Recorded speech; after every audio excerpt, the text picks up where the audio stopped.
Hello and welcome to Hooting Mandrills. I'm Jeremy. I'm Sam. And today we'll be diving into the multicolored Aetherdrift spoilers. First off, we have Aatchik, Emerald Radian, 3 black, green, legendary insect druid. When Aatchik enters, create a 1/1 green insect creature token for each artifact and or creature card in your graveyard. Whenever another insect you control dies, put a 1/1 counter on it and each opponent loses 1 life. If this card cost 5 mana, I'd be kind of about it. At 6, I think it's just a commander card. Yeah, I mean, even 5, a little rough. And I like insects. I mean...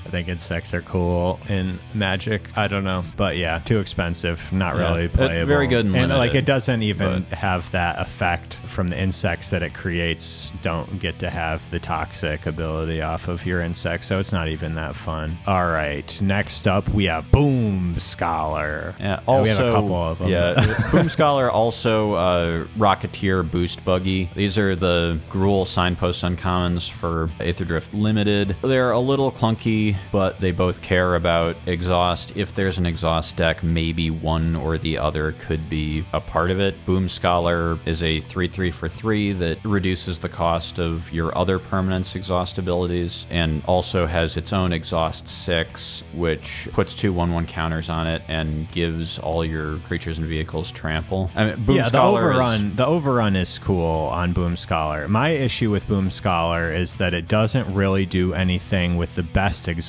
card in the format, which is Loot, which we'll get to in a few minutes. Yeah, a lot of the better exhaust creatures just have, like Loot, single colored mana, or like Draconics Engineer is another one that I think will be important in constructed exhaust decks where one of its abilities is just 1 red. I think that's why I put Boostbuggy on here, also just to save time from talking about them both separately. It does have an exhaust for all generic mana, so that makes it a little more attractive in conjunction with Boom Scholar. I think probably neither of these make the cut. So I had a question about Rocketeer Boostbuggy. Sure. If you exhaust it, it doesn't get the treasure token ability anymore, right?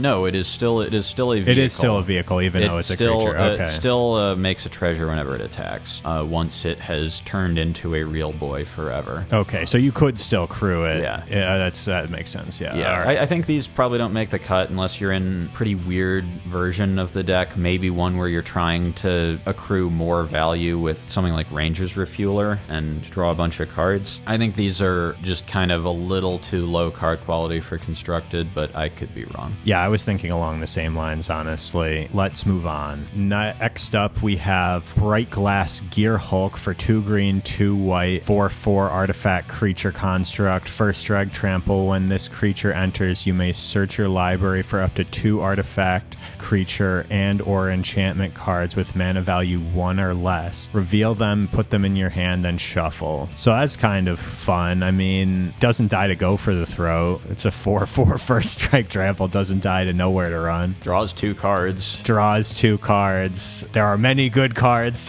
that cost 1.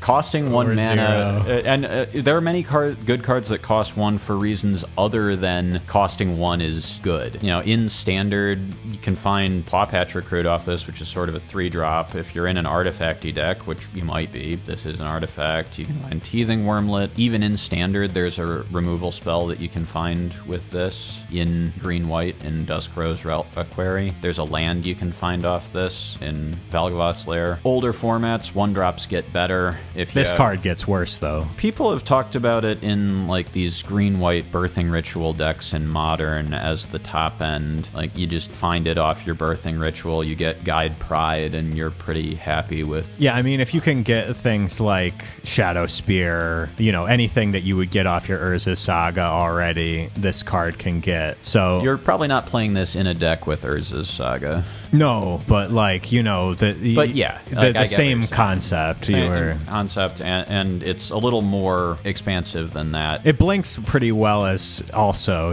like if you're playing Ephemerates or whatever, I'll get 2 more. You want to actually try and kill this guy, I'll actually get 2 more 1/1s. Yeah, I've played a lot of drops. Ranger Captain of Eos, and this card is occupying a similar space. I think it's pretty good. We'll see play in a lot of formats. Yeah, I like it. All right. Broadside Barrage. 1 blue-red. Instant. Deals 5 damage to target creature or planeswalker. Draw a card, then discard a card. That's pretty fun. So this is Flame of Anor at home, maybe a Flame of Exclusive Ore. You know, as a removal spell, it's a little overcosted, but with upside that is pretty significant. It's a discard outlet that doesn't put you down a card. Obviously a non-starter in any format where Flame of Anor is legal, but in Standard or Pioneer... It kills Shieldred. Yeah, kills Shieldred. Kills Oculus in the Dimir version, not so much the white version. Kills Oculus if it doesn't have a counter on it. Triggers your Profts, maybe, if you're playing that. Helps out with, like, graveyardy decks like Hellraiser. Good with Mako. Yeah, this is a good card. Not as good as Flame of Anor. But honestly, if you're not playing a Wizard synergy, I could see it in an older format as well, just because, you know, like if you're not, if you don't have Wizard, but if you're in blue and red, like, yeah. 3-man also starts to get harder in those formats for a card that is even slightly less good than Flame of Anor. You don't need as much damage in those formats as well, because the stuff usually isn't 5 toughness. But yeah. Does not kill Saint Elenda. Is an instant, yeah. She is 2 dummy thick. You know, it's a good card. I will be putting it in brews in these colors in Standard and Pioneer, and be pretty happy to do so. Yeah, next up is Broodheart Engine for a black and a green artifact. The beginning of your upkeep, surveil 1. 2 black-green, tap, sacrifice this artifact, return target creature or vehicle card from your graveyard to the battlefield, activate as a sorcery. So that's good. I mean... Mostly worse Zombify, but people play Valgavoth's Faithful, and this is a little harder to kill, mostly, at least in game 1, and it surveils, which can help you set it up, too. Yeah, we may be... I mean, this card is green-black itself, but we may be seeing more green-black stuff as well with this card in the Reanimator space, because the only deck that can really play any main deck removal for artifacts is green-black, in Standard, I mean, because of Terra Sunder. So, I don't know. I think that it's a good card. Kind of, you know, if you're green-black Reanimator, you could also play Squirming Emergence. So, there's definitely some possibility that green-black Reanimator is possible. All right, next up, the second card that we've gotten to that's mostly Enduring Curiosity, but worse, but this one's cool, which, cat lover though I am, I'm not sure I can say about Enduring Curiosity. I love my cat, but every cat in Magic just seems to enrage me. Well, they're all in the unfun colors, so... All right, Captain Howler, Sea Scourge. 2 blue and a red for a 5/4 legendary shark pirate. Awesome typing. I don't know. Shark pirates are so cool. As ward 2 and pay 2 life. That's not nothing on a 4-drop. If you can put this into play on turn 3 on the play, it's very hard to kill. And so then it has whenever you discard 1 or more cards, target creature gets +2/+0 until end of turn for each card discarded this way. Whenever that creature deals combat damage to a player this turn, you draw a card. So, like I said, sort of Enduring Curiosity with extra steps, but if you're in a deck that's discarding a lot, you're playing Inti. Inti also makes the +2/+0 better by giving things trample. You know, FOMO, Kiora. I think for a Pirate Kindred deck, I don't know, you've played more Pirates than I have. What do you think about this card there? I'm trying to think about, you have to also include some kind of discard synergy, because right now the Pirates don't have any discard synergy. I mean, there may be a couple Pirates that draw discard, but they're like the new cards, there's more discard stuff, but there's, yeah, I don't know. I do really like the ward ability, though. I think that makes it pretty interesting. But yeah, I mean, is Enduring Curiosity just better? Probably.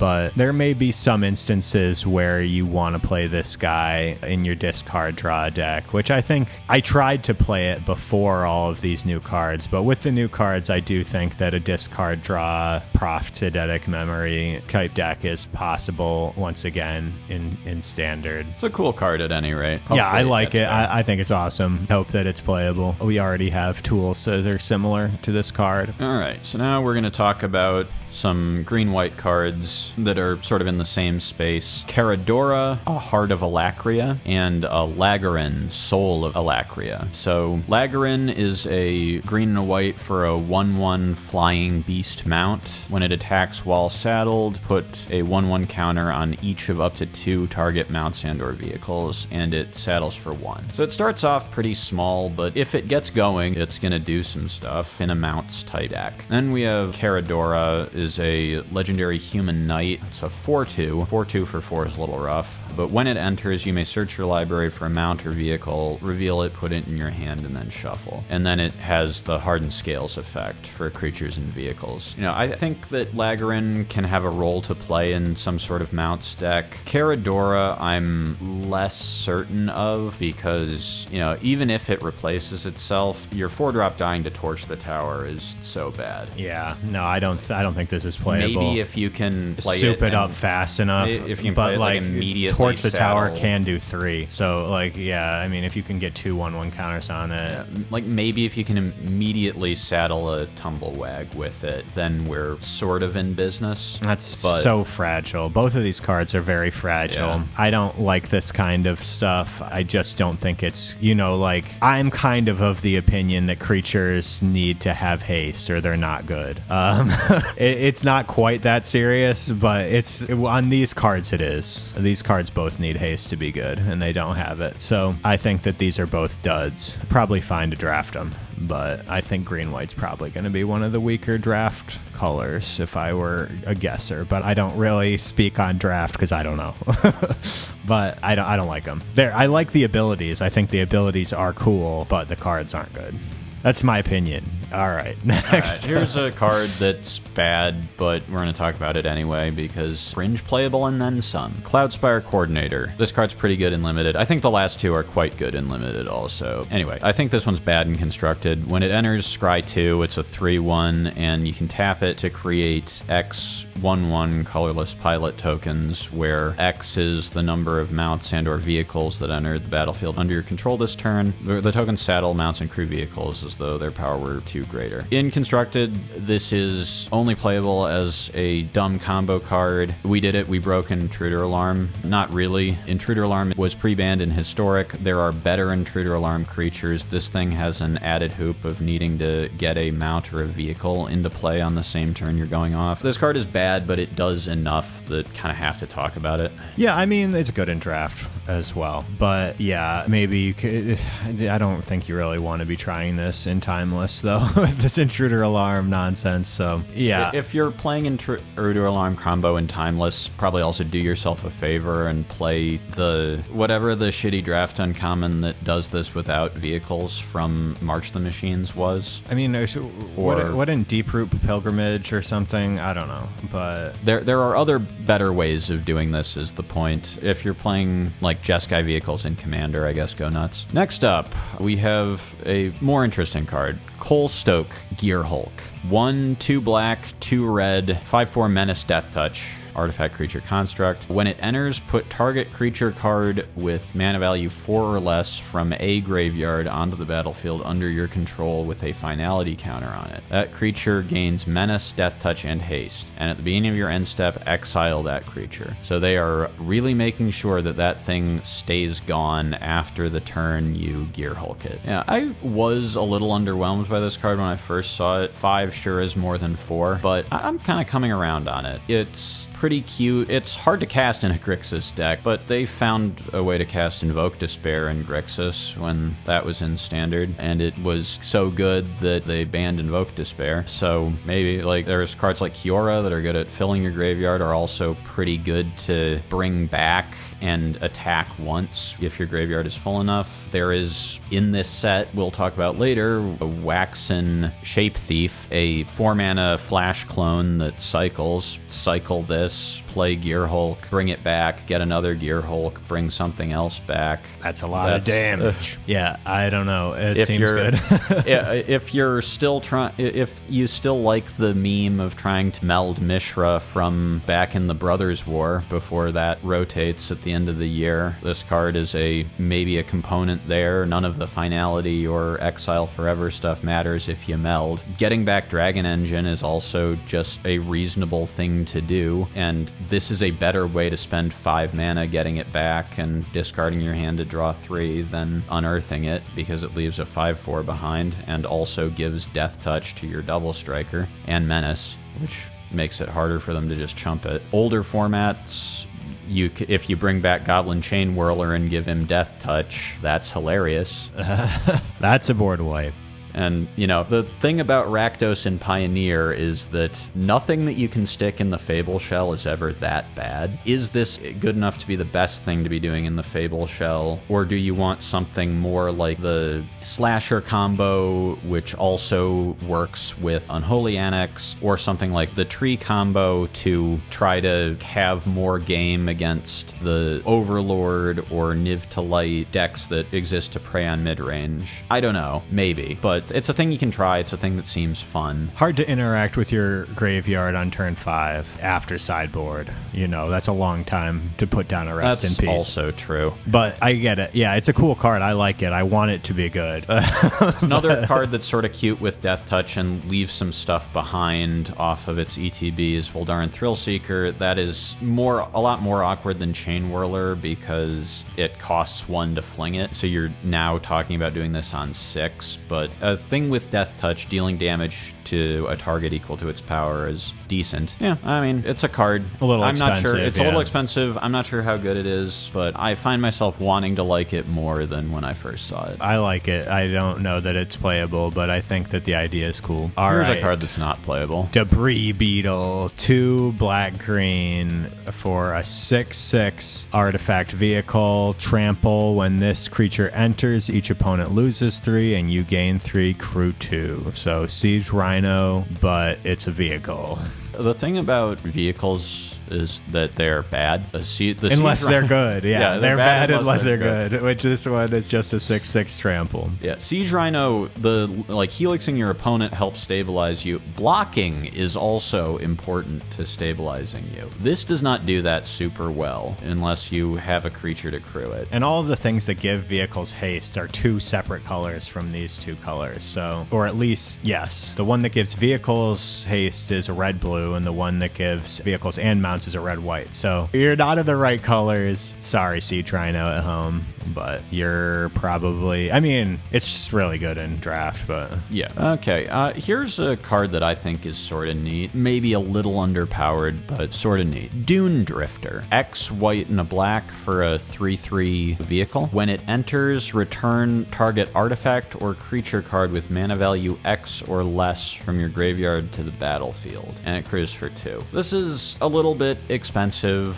for a lot of the things it's trying to do, but it can get back artifact lands if you play it at X equals 2. Kind of a ramp spell in the exact right circumstances. Maybe if you're in a more artifacty pixie deck, picking this thing up and replaying it is a way to accrue value. It is technically Lurrus compliant and sort of does a Lurrus interpretation. Most of the black-white decks in Historic aren't that Lurrus-y right now, but because of the Sorin Alenda thing, but it does some stuff. I think it's neat. Yeah, I think it's neat too. I don't know about how good it is. The fact that it doesn't hit enchantments as well kind of sucks. It's playable. I don't think that we're going to see a whole ton of this. Artifacts usually stick around. Returning creatures is good though, but then we're looking at 4 mana to return a 2/2, or a 2 cost rather. So yeah, we'll see. I think it's on the edge of being potentially playable. Speaking of cards on the edge of being potentially playable, we have Embalmed Ascendant. Marionette Apprentice at home, if at home means buried under the sands of Amonkhet since the time before Bolas. It is a 3-drop 1/2 zombie. Start your engines. When it enters, create a 2/2 black zombie creature token, and if you're at max speed, then it's a Blood Artist. So in limited, this is an insane uncommon. This is very, very good. In Constructed, if you're in a white-black sacrificey deck that is pretty good at pinging your way to max speed, maybe this is the Blood Artist that you want. Like, Blood Artist that makes another body is pretty good. There's a reason why I brought up Marionette Apprentice. There are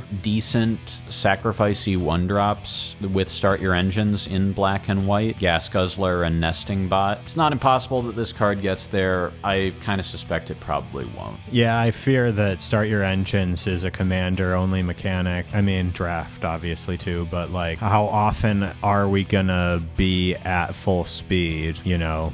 It's just, like, really hard to acquire it, and, like, if you miss out on a turn, card it's decent to make the 2/2, and potentially this card is playable in some kind of flicker, but there's better flicker guys. I mean, I guess just to hold around in case you can get it to the max speed. But yeah, I worry about max speed cards not really doing it in standard. An aristocracy deck like this is the reason to be hopeful for this card is that these sort of sacrificey aristocracy decks are pretty good at nickel and diming, and therefore probably pretty good at getting to max speed without, like, ending the game in the process. Right. I mean, you can play Vine Lasher in this deck too to help you with your max speed. Vine Lasher is another card that's probably a pretty good speed card we talked about previously. And this guy also does trigger off of that Murders of Karlov Manor card that doubles triggers for under 2 power creatures. Oh, Delney? That's cute. So that's something. But yeah, I don't know. I just fear that max speed is not acquirable. But in a mid-range, mid-range is really where max speed is going to happen. So this card is more mid-rangey than anything. Explosive Getaway.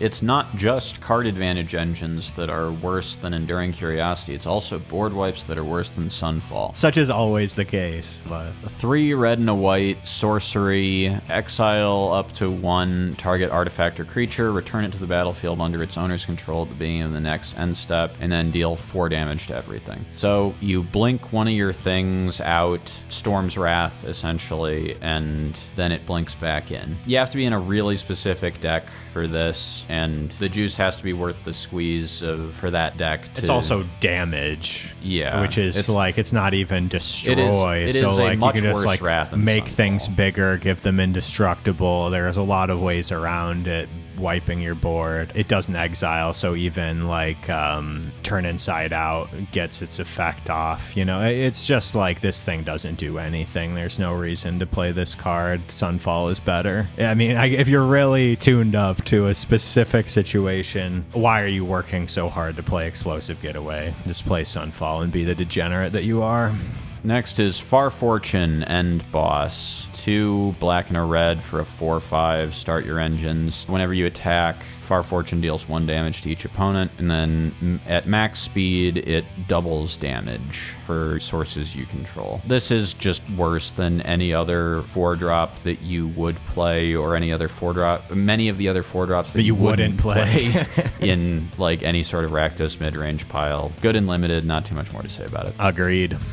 Okay, next we have Fearless Swashbuckler, this is a fish pirate, not a shark pirate. For 1 blue and a red, 3/3 haste. Vehicles you control have haste. Whenever you attack, if a pirate and a vehicle attack this combat, draw 3 cards, then discard 2. This card's kind of sick. This is, like, honestly sort of why I'm like, maybe, because, like, this goes off with the Mako. It's obviously a pretty difficult thing to have because you need to have the schooner and the Mako, or, you know, whatever vehicles you're choosing to play. It's probably still schooner. I don't really remember any in this set that I would choose over schooner in these colors, but yeah, it's a cool card. I don't think Pirates is there still, even with this guy, but I don't think that the 3-drops is really where the Pirates need more cards. Yeah, that's sort of my biggest fear with this card, and also, you know, a vehicle like Lifecraft Engine in Pirates, is that you're already kind of glutted on 3. Your best cards are your 3s, and you're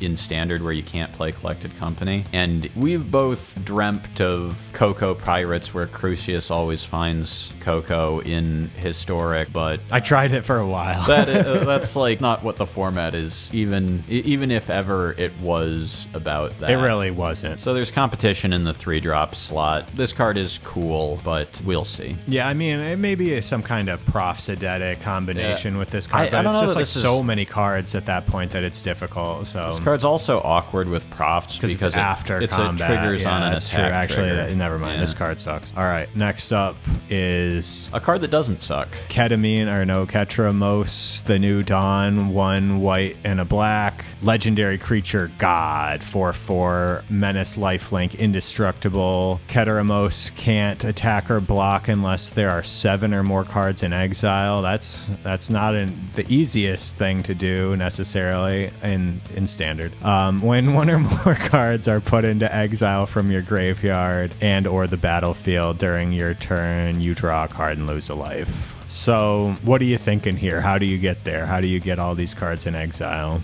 I mean, so there's a pretty good discard spell that puts often 2 cards in exile. Not when you play it on turn 1, but Dreams of Steel and Oil is a card that you are pretty okay playing that is just a good mid-range discard spell for Standard and even older formats.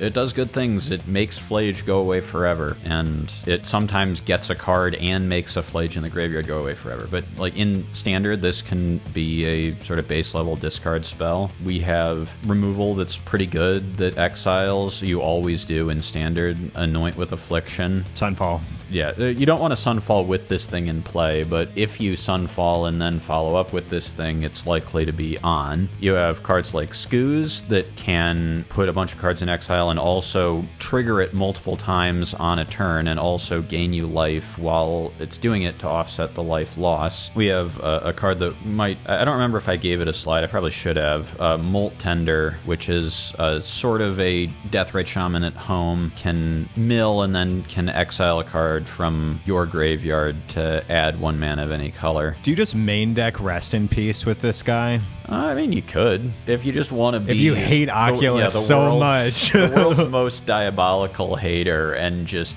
That's how I felt when I was playing my green-black crime landfall deck against the Oculus deck, running 4 copies of Ghost Vacuum as the crime on their turn option. So I mean, maybe you are a hater. That's how I feel about my Crimes Brew and Pauper, where you just get to be a hater and play main deck graveyard hate. Like, yeah, any deck that main decks Ghost Vacuum, also pretty cool with this. Once it turns on, it beats, and before it turns on, it's a kind of insane card advantage engine. You know, speaking of, in Pioneer, they gave power level errata to our boy Slitherhead. He now draws a card in addition to the other things that he does. If I had one. But yes, he's still not on Arena. Older formats, this card kind of goes crazy and stupid with many format staples of Historic, Timeless, Modern. Those formats also just put a bunch of cards in exile, so Ketramose is a real boy a lot of the time. If you pitchcast Solitude, that does not trigger it, but does put a card in exile. You ephemerate it. Before Ephemerate rebounds, it is in exile. Solitude hitting a thing triggers Ketramose. Anything getting ephemerated goes into exile. That triggers Ketramose. Solitude coming back off the Ephemerate triggers Ketramose.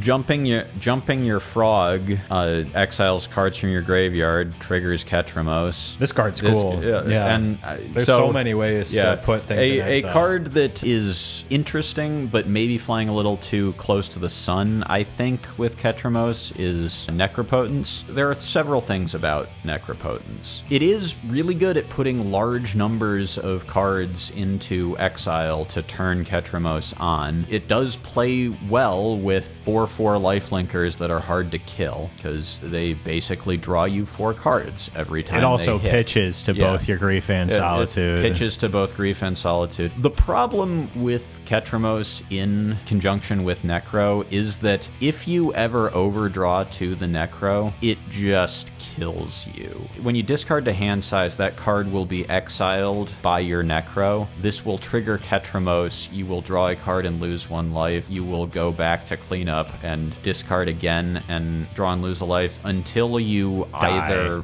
die or deck or find a way to get rid of your own Ketramose. Or get a way to like pitch cast enough of your overdrawn hand that you stop being in cleanup. At that point, you're, I heard you like Necro, so this lets you Necro while you Necro, but Necro already lets you Necro while you Necro to the extent that you need to. It is an activated ability that you can use at instant speed. You're going to burn up if you fly that close to the sun, but this card is very good. It does a lot of things. Yeah, this card's super cool.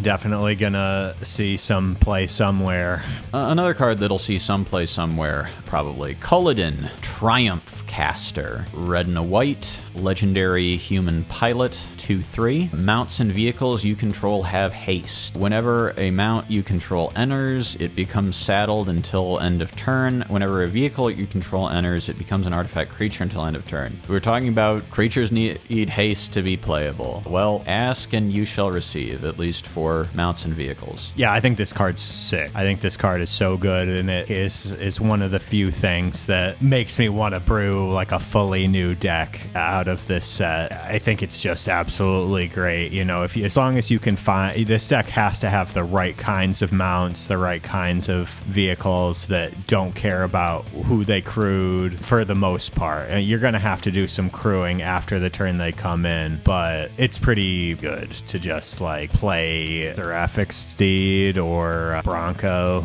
Yeah, I mean, I think it's tough because you got to keep this guy alive, and it still dies to cut down and nowhere to run. So those are tricky aspects, but yeah, cool card. Put some other cards on here. I don't know if you have anything to say about those. Mobile Homestead is just a vehicle that also cares about mounts, has a pretty good attack trigger. Miriam is another good Mounts Matter card that you might play alongside this if you're willing to be Naya. Weatherlight Completed has kind of flopped, but is just a big, cheap vehicle that if you can crew it, which it does not give you a way to do in and of itself, but Kolodin does, is a big flyer that beats for cheap. Yeah, I mean, it's only one attack unless you've ephemerated or whatever that scroll shift. Oh, scroll shift. I was talking about that the bunny one. It's in Bloomborough. It's like something gift or something. I don't know. Parting Gust. Yeah, and there are some other stuff to make mounts and vehicles easier. Astor makes vehicles easier. Been sort of just hanging out since Brothers War. There's new Chandra. I don't know exactly how this deck goes together or like which pieces of it make the cut and which don't, but I think if this deck is real, Kolodin is a piece that definitely makes the cut. Yeah, Kolodin is the whole reason why you make the deck in the first place. Yeah, card's cool. All right. Another pretty cool card is Loot the Pathfinder. 2 and Teamer for a 2/4 Beast Noble, Double Strike, Vigilance, and Haste. Haste, the keyword that means cards are fun to play. And it has 3 separate exhaust abilities. For 1 green, add 3 mana of any one color, sort of Dark Ritual, or I guess Spark Ritual or Dank Ritual since it's green. Blue, draw 3 cards, Ancestral Recall. Red, 3 damage to any target. Bolt. So this card's kind of cool, played straight up.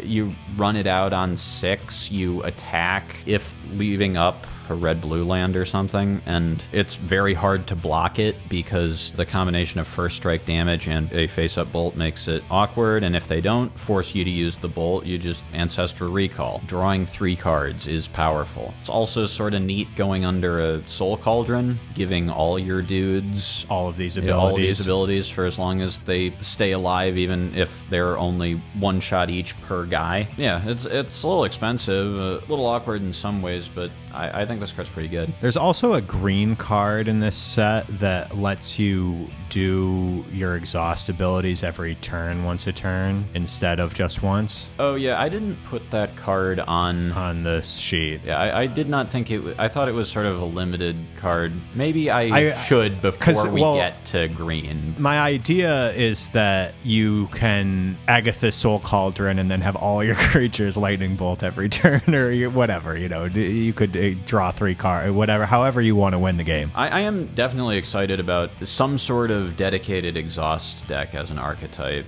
don't know if Teamer and like loot stuff are going to be better than a lower to the ground Gruul version, but I think there is a lot of exciting stuff there, and I think this card is quite good. Yeah, I like this card a lot.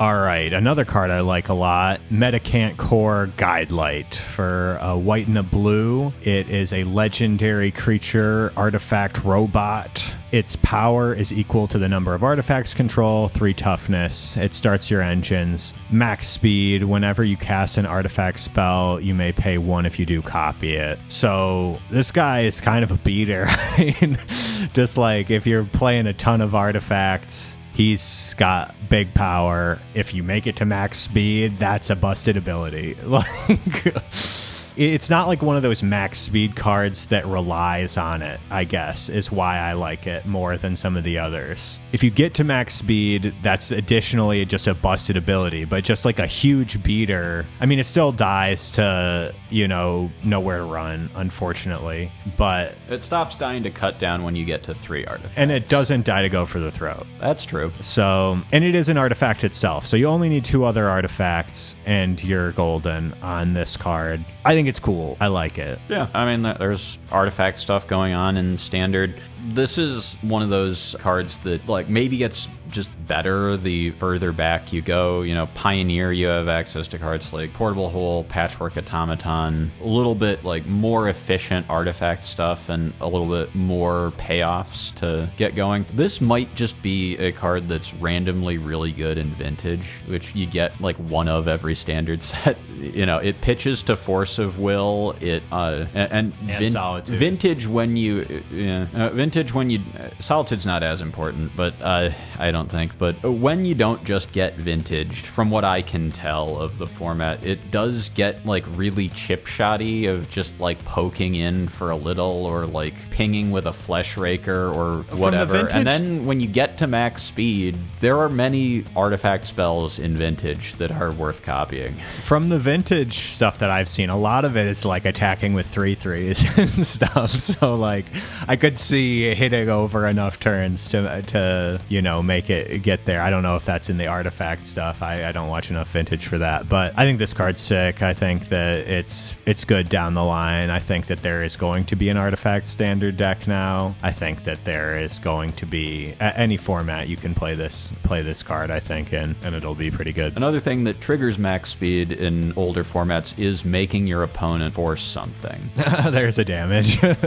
Only if it's on your turn. Yes. But yeah, this card's cool. I think it's pretty good. Here's a card that I don't think is very good and constructed. Mimeoplasm, Revered One. X and Sultai for a legendary ooze. As it enters, exile up to X creature cards from your graveyard. It enters with 3 1/1 counters for each creature card exiled this way. So you should treat that as exile that many creatures as an additional cost, because if you don't exile them, it doesn't get big. And then for 2 mana, it can become a copy of a creature exiled with it. If you spent a lot of mana on this in the first place and then spent more mana on it, it becomes huge. One of the sad things about all the ooze synergies in this deck is that Slime Against Humanity is a sorcery, so it doesn't actually help you to do any kind of ooze shenanigans with any of the ooze cards, which I was sad about. But what can you do? Up next, we have Oildeep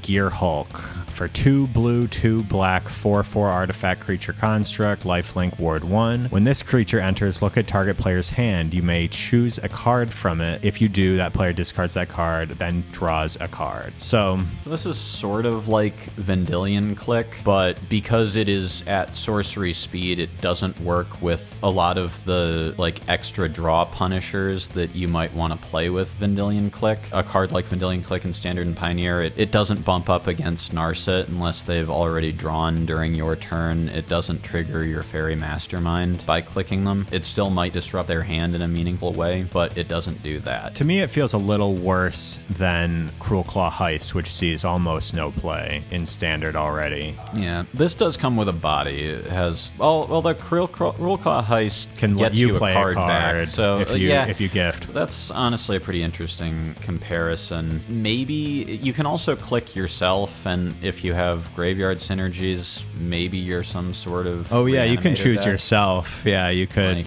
be like, I don't want this card, I'll discard it and draw. That's kind of powerful. There's some discard synergies in this set, obviously. I don't know. If the body is sort of hard to kill, doesn't die to go for the throat or nowhere to run. Nowhere to run does turn off its ward if they already have one in play. It's probably not going in any existing Dimir deck because there are just like better things to be doing in that sort of Dimir deck, but maybe it has some home somewhere. Yeah, and I mean, hopefully all these artifacts drive down people using Go for the Throat. Probably not, but it's like Shot the Sheriff isn't as good against me, so I'm happy if people start switching over.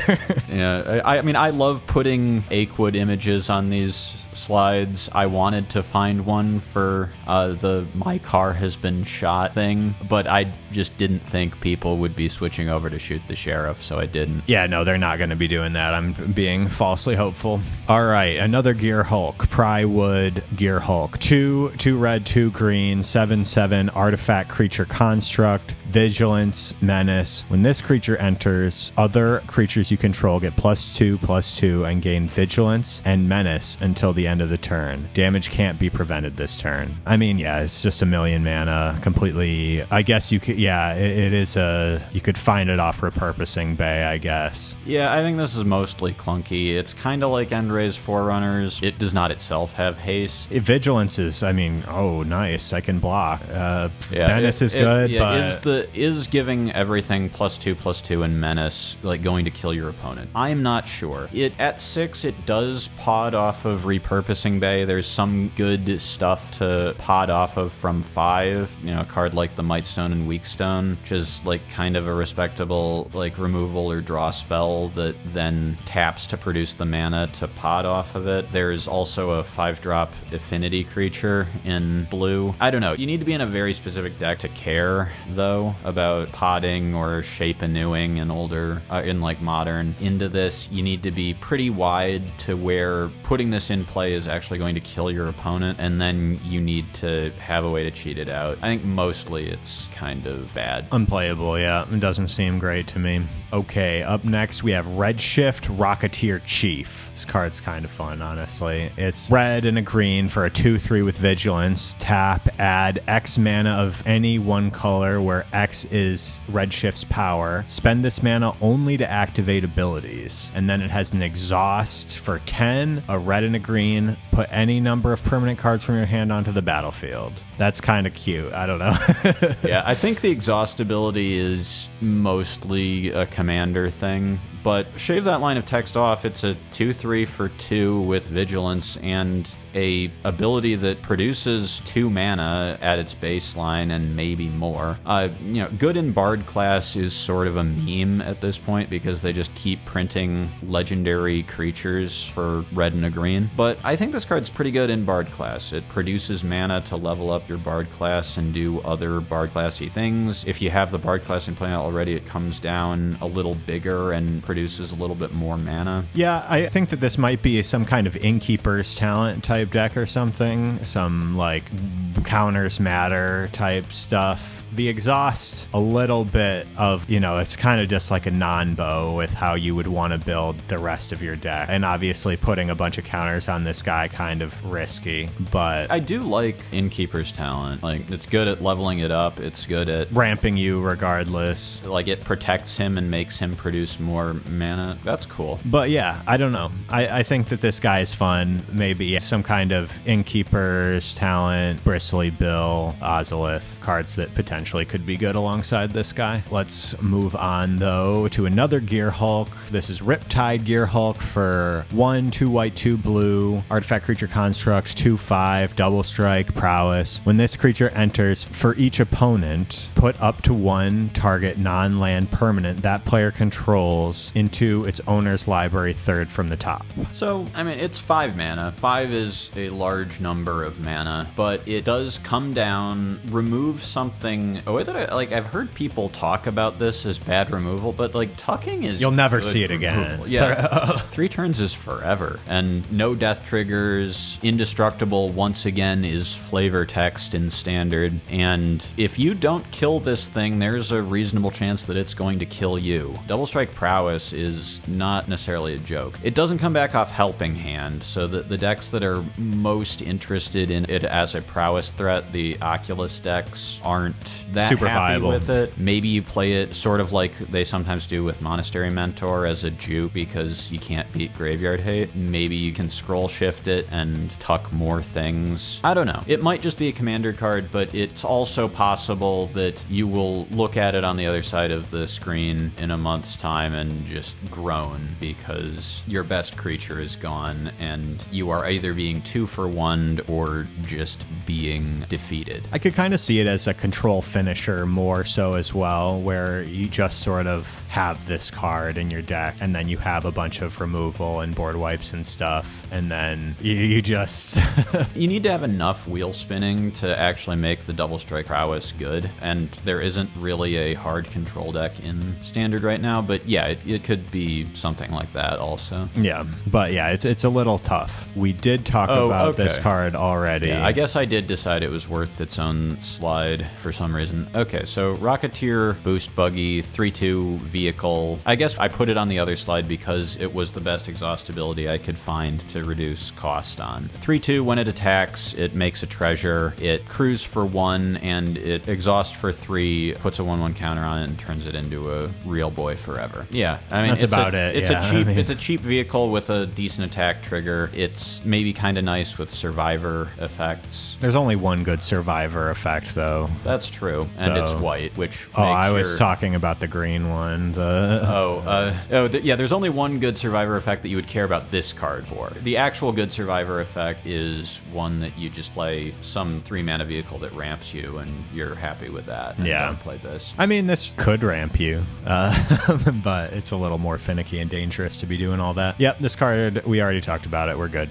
All right, now we have the sexy frog god, Sab-Sunen, Luxa embodied for 3 green blue, not actually a frog, just a god. 6/6, can't attack or block unless it has an even number of counters on it. 0 is even. At the beginning of your first main phase, put a... Check, true. We have a real mathematician in the building, everyone. All right, at the beginning of your first main phase, put a 1/1 counter on her. Then, if it has an odd number of counters on it, draw 2 cards. This card is doing things to my math brain. I love odd, even, parity, finicking stuff. I love the idea of like having it put a counter on itself, go to an odd number, doing something that puts a counter on it, letting it attack. I don't know if that's good, but it sounds fun. It sounds exciting to me. There are cards to put small numbers of counters on things. There's proliferate stuff. There's Bill, Innkeeper's Talent. It's a little weird with cards like Scales effects like the Ozolith or cards like Prof's Eidetic Memory, because if you have a Prof's Memory down and this thing goes to an odd number, you draw 2 cards from it, you go to your combat phase, you Profs onto it for 2, it's still odd. So you have both Profs and Ozolith, then you're good. if you are putting counters on it with Ozolith, that keeps it locked to either odd or even. You're having trouble getting both. I don't know. But it's tickling the right parts of my brain. Yeah, I like the card. I don't know that it's any good, but hurts your opponent's head to think of and makes us Gruul players even more angry, so that's always fun. Yeah. Math is for blockers, and because I got this to an even number of counters, you're a blocker now, opponent. Math is for everyone. It is for everyone, especially when you're playing a card game that is dependent on math. All right, Samut, the driving force. For 3 and Naya, legendary creature, human warrior cleric, 4/5, first strike, vigilance, haste. Start your engines. Other creatures you control get +X/+0, where X is your speed. Non-creature spells you cost X less to cast, where X is your speed. You know, everything's really cool on this card. It costs 6, so unplayable. Even compared to other that first strike Samuts, would need to be double strike if we want to make this card cost 6. And even then, I don't know. And even as like a keyword soup card, this is harder to put in. I feel like one of the other Samuts has cycling or something. Yeah. Or more keywords. You're playing a 6-drop and trying to do big, dumb, value-y things at max speed, like, you are playing Commander, is the situation I just described. Commander card. No fun. We love Samet, not in this case. All right, this is a cool card. Skyserpent Seeker for green and a blue, flying death touch, fun with Finn. Exhaust 4. Reveal cards from the top of your library until you reveal 2 land cards. Put those cards onto the battlefield tapped and the rest on the bottom of your library in a random order. So that's cool. I feel like this is kind of a good card. If you have that, you can exhaust every turn too. I mean, there's so much value at 2 lands entering every turn, especially if you have something like Nissa, Resurgent Animist. Yeah, it's tough though, because like exhaust 4 is expensive. Flying death touch really not that applicable. Yeah, and a little bit awkward to use your flying death touch because you don't really want to block with it because you want to exhaust every turn unless you have 4 mana up. It doesn't put the same pressures on your mana base that a card like Aftermath Analyst does, because you don't have to be playing Evolving Wilds or all these like Capenna fetches that aren't even in Standard anymore. I kind of think we might get the other half of that cycle when we go to Tarkir, because the cons wedges are the ones that we are missing. Yeah, haven't gotten yet. But you know, this card's and also fetch lands are kind of on theme with Tarkir as well. So it's sort of like an Aftermath Analyst. 2 lands is the magic number to trigger Nissa. You can do this at instant speed potentially. So if you are playing fetch lands, you know, in Magical Christmas Land where you have the mana to do a lot of things, which maybe you do if you're playing this deck, like, you know, Nissa, fetch land, crack it, get a thing on your opponent's turn, Seeker, get a thing. And committing to blue is tough though, because really the only card that you want that's blue in that is Doppelgang. Yeah, Doppelgang. If Risen Reef were in Standard, we'd be talking. Yeah, maybe Pioneer, but still kind of hard for Pioneer. It gets harder the further back you go to like squint and like believe look in at this card. Yeah, but you know, it's cool. It's probably quite good and limited. It might do something. Up next we have Sita Varma, Mass Racer, blue and a green. Legendary creature, human rogue, 2/3, exhaust X, 2 green, blue. Put X 1/1 counters on Sita Varma. Then you may have the base power and toughness of each other creature you control become equal to Verma's power until the end of the turn. Yeah, I don't really buy this card. There are, you know, a fair number of decent, cheap creatures that come in with counters and have low base power and toughness that you can buff. It's an exhaust ability. It's cauldronable, which is good in that sort of deck. It's sort of scalesy. Yeah, you could like a Sunshower Druid or something. Really, but really expensive. It's just so delicate too. It's really expensive to activate. It's pretty fragile. Yeah, you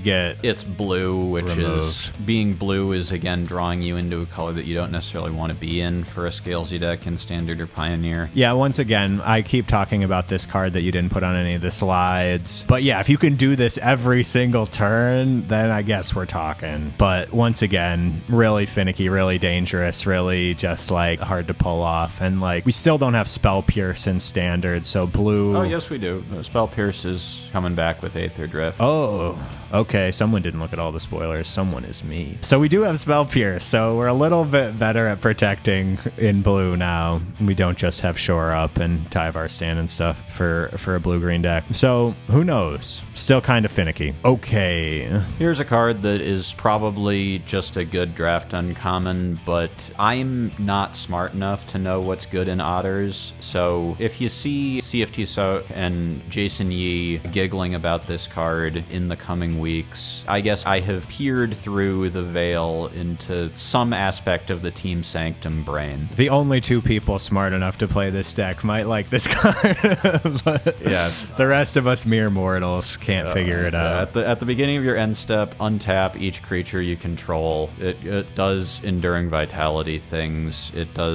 It's kind of like another Valley Flood Caller. No, Valley Flood Caller so much better. Yeah, Valley Flood Caller is significantly better. Yeah, but I mean, it is a body. 3/4 body, got a activated ability for 2 green-white. Creatures you control get +1/+1 till the end of turn. I mean, I think it's a banger in Limited. Yeah, Limited, this is very good.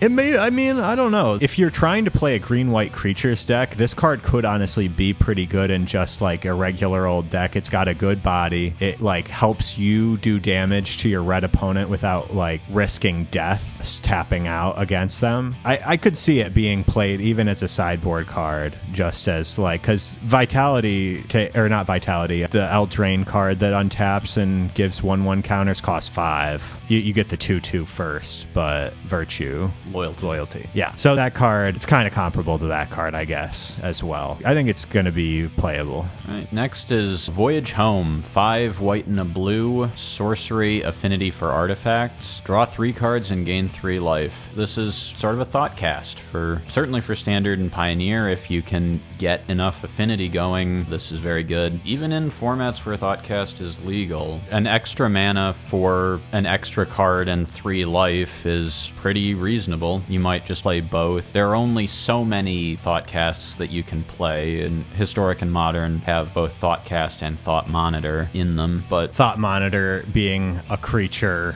that you can then affect after the game. With 2/2 flyer, expensive affinity card that ETB draws 2. Right, but then you can also like Neoform that and stuff, whereas this is gone. But depending on the sort of affinity deck you're in, this could be better could make the cut even in older formats. Huge for Standard, though. I mean, obviously, this card is just going to dominate in artifact decks in Standard, where getting the 3 life is huge, drawing 3 cards where you can't even be punished, you know? I guess you can. There's like the red card, the Needlehead, and the artifact that could punish you for this, but even then, you're only being punished for what you gained, so net 0. Next up is Winter Cursed Rider, Dimir, 3/2, Legend, Ward, pay 2 life. Artifacts you control have Ward, pay 2 life, and has an exhaust for 2 blue and a black, and tap him to exile X artifact cards from your graveyard. Each other non-artifact creature gets -X until end of turn. We'll also use this as the opportunity to talk about Haunt the Network.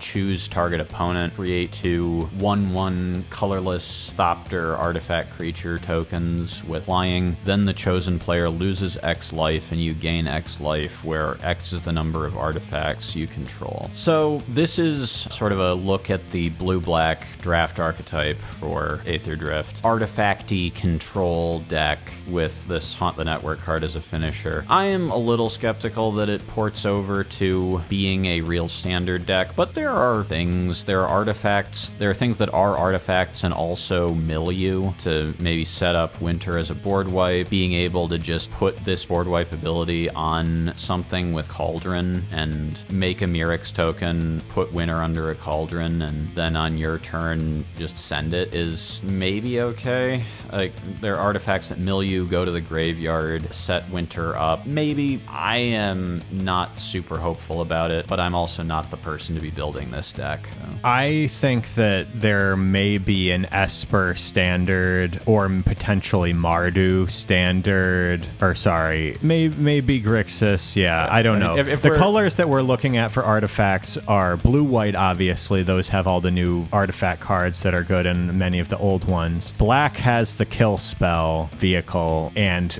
this card seems rough in that deck, in my opinion. Not being an artifact himself, kind of a tilt. So red is possible because there's that Brothers War card that makes 3 sets of 5-cost artifacts with haste. The 2 Skitterbeam Battalion. So like that's what we're really looking at when we're thinking about what cards could go into this deck. So we have every color but green being a good choice for artifacts. So I just struggle to find either of these cards. They aren't artifacts themselves. Like, you kind of want everything to be an artifact, or at least create artifacts if it's not an artifact itself. The Haunt the Network costing 5, I don't know. That seems really rough. I would be pretty surprised for either of these. I could see Winter maybe being a card sideboarded against red because the -/ is decent against the mice and the scamp. But then this thing needs to either live or something with you have to have something, or you have to have 6 mana and and artifacts in your. It's a lot of. it's a lot of things you have to hit, and I don't really see it. But yeah, I do think that there is some artifact deck in somewhere in those colors, just not with this card. Yeah. All right. Last we have Zahur, Glory's Past. White and a black, 3/2, start your engines. Is a once per turn free sacrifice outlet, surveil 1. It's kind of medium, but when you get to max speed, then whenever a non-token creature you control dies, you make a tapped 2/2 black zombie. So, we talked about some aristocracy speed stuff earlier. This card's also a legend. You can go, maybe Tiny Bones joins up on 1 into this on 2, and then you get a ping and get to 2 speed. That's maybe something. There are aristocracy stuff going on. There's Ellis Ilkor, who is a blood artist without getting start your engines online. Also a Soul Warden, but less important here. There's some little shitter sacrifice creatures like Fear of Lost Teeth, which pings when it dies. Infestation Sage, which when it dies makes a little flyer that can maybe dink in. One thing that's kind of funny about this card, though, is that it's a cat. So a Rabo does make fodder for it. It doesn't really work in a Kemba deck or anything, but it is a cat. So I don't know. Yeah. Cats have some beaters, and a cat deck would, in my opinion, be likely to be able to get to max speed. That's the kind of deck that probably is pinging a little bit each turn with little guys. But I don't know. That deck probably isn't very good, but it's a cool card. Cats might, if you're in on cats as a Kindred deck, it might just be white weenie and not be interested in being in black. That is a concern I would have. Oh yeah, for sure. But this card is a relevant type for sure. Yeah, I definitely think a Rabo being, like if you're just like making all these little guys to sacrifice every time you play a cat, it's not bad. But yeah, cool stuff. I don't know that these are standard playable cards, so obviously we'll find out soon next time they have a Pro Tour which ones are good and which ones are bad. I guess not that soon. Anyway, like, comment, subscribe, and tune in for our next video.